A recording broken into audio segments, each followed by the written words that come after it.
giunta mezzanotte, si spengono i rumori, si spegne anche l'insegna di quell'ultimo caffè. Le strade sono deserte, deserte e silenziose, un'ultima carrozza cigolando se ne va.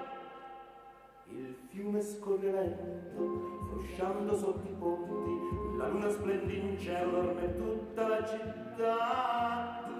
Solo va un uomo in frac, ha il cilindro per cappello, 2 diamanti per gemelli, un bastone di cristallo, la gardenia nell'occhiello e sul candido gilet un papillon di seta blu. Bon nuit, bon nuit, bon nuit, bon nuit, buonanotte,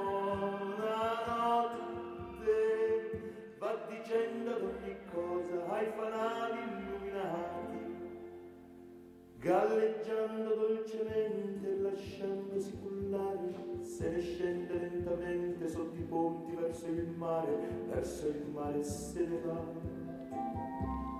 Chi mai sarà? Chi mai sarà quell'uomo in frac?